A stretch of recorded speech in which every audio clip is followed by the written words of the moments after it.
Hello friends, 10th Tamil pre quarterly exam original question paper இந்த வருஷம் நடந்த நியூ சிலபஸ் தான். இந்த வீடியோ பார்க்குறதுக்கு முன்னால் நம்முடைய சேனலுக்கு போச்சுன்னா சேனலை மறக்காமல் சப்ஸ்கிரைப் பண்ணுங்கள். எப்பயுமே வீடியோ பார்க்குறதுக்கு முன்னால் வீடியோக்கு ஒரு லைக் பண்ணிட்டு அடுத்து எந்த மாதிரியான வீடியோ தேவை, என்ன சப்ஜெக்ட்டுக்கு வீடியோ தேவை அப்படிங்கிற கீழே கமெண்ட் பாக்ஸில் மறக்காமல் டைப் பண்ணுங்கள். இந்த வீடியோ யூஸ்ஃபுல்லாக இருந்ததா அப்படிங்கிறதையும் கமெண்ட் பாக்ஸில் டைப் பண்ணுங்கள். நீங்கள் கமெண்ட் பண்ணிங்கன்னா தான் அடுத்தடுத்து நான் போடக்கூடிய வீடியோஸ் உங்களுக்கு யூஸ்ஃபுல்லாக இருக்கும். அடுத்து வீடியோ போடுறதும் உங்களுடைய வீடியோ போடுற எண்ணிக்கை அதிகமாகிட்டே போகும். ஃபஸ்ட்டு பார்த்தீங்க அப்படின்னா உங்களுக்கு 15 ஒன்வேர்டு, இந்த 15 ஒன்வேர்டு புக் பேக் மட்டும் படித்தா போதுமா அப்படின்னு நிறைய எனக்கு வாட்ஸ்அப் மெசேஜ், ஏன்னா வாட்ஸ்அப் சேனல் நம்ம வச்சுருக்கோம் இல்லையா, அந்த வாட்ஸ்அப் சேனலில் நிறைய எனக்கு ப்ரைவேட் மெசேஜே பண்ணுறீங்க. ஒன்வேர்டை பொறுத்த வரைக்கும் 11 ஒன்வேர்டு அப்படின்னம்னா உங்களுக்கு 6லேருந்து 7 புக் பேக் மட்டும்தான் வரும். மீதம் இருக்கக்கூடிய 2 அல்லது 3 உங்களுக்கு எந்த அமைப்பில் வரும் அப்படின்னம்னா உங்களுக்கு மொழித்திறன் பயிற்சியில் இருக்கக்கூடியது தான் அந்த ஒன்வேர்டுலையும் கேட்பாங்க. புரியுங்களா? மொழித்திறன் பயிற்சி அப்படிங்கிறது என்ன அப்படின்னம்னா உங்களுக்கு ஒவ்வொரு யூனிட் முடிஞ்சோன்னா பின்னால் 5 2 மார்க் கேட்குறக்கான மொழித்திறன் பயிற்சி குறித்து விட்ருப்பாங்க இல்லையா, அதுலேருந்து தான் கேட்பாங்க. அதனால் புக் பேக்கில் இருக்கக்கூடியது படிச்சிருந்தாலே அந்த இது எல்லாத்தையுமே அட்டன் பண்ணலாம் அப்படிங்கிறத ஞாபகத்தில் வச்சுக்கோங்க. அடுத்ததான் நம்ம நெடுவினா. இந்த வீடியோ எதுக்காக அப்படின்னம்னா இந்த பிடிஎஃப் டவுன்லோட் லிங்க் டேரெக்டாக டிஸ்கிரிப்ஷனில் கொடுக்குறேன். அடுத்தது நெடுவினா நீங்கள் இந்த பரீட்சைக்கு என்னென்ன படிக்கணும் அப்படிங்கிறத சொல்கிறதுக்காக தான் இந்த வீடியோவே. ரைட்டுங்களா?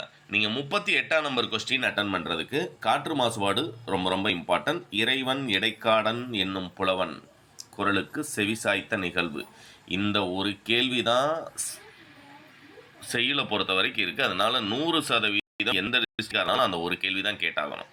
அதனால் அதுவும் ஒன்று தரவு பண்ணிக்கோங்க. அடுத்தது பார்த்தீங்க அப்படின்னம்னா புயலிலே ஒரு தோணி, கோபல்லபுரத்து மக்கள், இந்த 2 இம்பார்ட்டன்ட். ஆனால் இது போக அடிஷனலாக நமக்கு 4 யூனிட் இருக்குது. அப்படிங்கிறனால கற்கை நன்றே கற்கை நன்றே பிச்சை புகினும் கற்கை நன்றே என்ற கூற்று, மேரியிடமிருந்து பறிக்கப்பட்ட புத்தகம் அவளுடைய வாழ்க்கையை எவ்வாறு மாற்றியது, மேரிசன் அவருடைய புதிய நம்பிக்கை கதை, அதுதான் மோஸ்ட் இம்பார்ட்டன்ட்.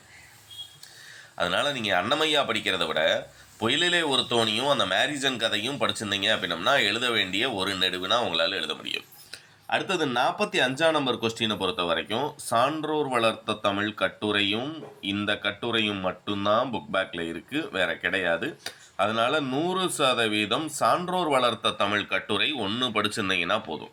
சான்றோர் வளர்த்த தமிழ் கட்டுரை படிச்சிருந்தீங்கன்னா இந்த 45ஆம் நம்பர் கேள்வி உங்களால் 100% எழுத முடியும். புரியுங்களா?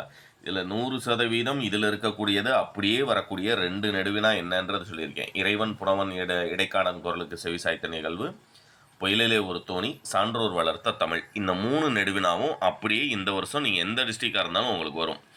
இது போக அடிஷனலாக என்ன அப்படின்னம்னா உங்களுக்கு 38ஆம் நம்பரில் ஒரு நெடுவினா கேட்பாங்க இல்லையா, அந்த 38ஆம் நம்பர் நெடுவினாவும் ஆக்சுவலாக இது உங்களுக்கு 41 கேட்க வேண்டியது.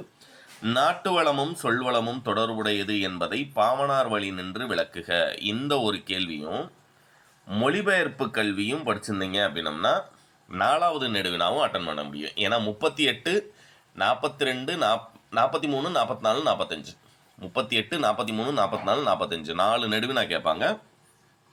இதில் இந்த நாட்டு வளம் சொல்வளமும் தொடர்புடையது என்பதை பாவனார் வழி நின்று விளக்குக, இந்த ஒரு கேள்வியும் அடுத்ததாக மொழிபெயர்ப்பு கல்வியில் இருக்கக்கூடிய 3வது யூனிட்டில் மொழிபெயர்ப்பு கல்வியில் இருக்கக்கூடிய நெடுவினாவும் படிச்சிருந்தீங்க அப்படின்னம்னா நீங்கள் எழுத வேண்டிய 4 நெடுவினாவுமே உங்களால் அட்டன் பண்ண முடியும். புரியுங்களா? அடுத்தது உங்களுக்கு 4 மார்க் அண்ட் 2 மார்க் கொஸ்டினில் இம்பார்ட்டன்ட், இது மட்டும் படித்தா போதும் அப்படிங்கிற வீடியோஸ் நான் நெக்ஸ்ட் அப்டேட் பண்ணுறேன். சேனலை சப்ஸ்கிரைப் பண்ணுங்கள். இந்த வீடியோவை உங்களுடைய ஃப்ரெண்ட்ஸ்க்கும் ஷேர் பண்ணுங்கள். நம்முடைய வாட்ஸ்அப் சேனலில் ஜாயின் பண்ணுங்கள். இந்த வீடியோ கண்டிப்பாக பயனுள்ளதாக இருந்ததா இல்லையா அப்படிங்கிறத கீழே கமெண்ட் பண்ணிடுங்க.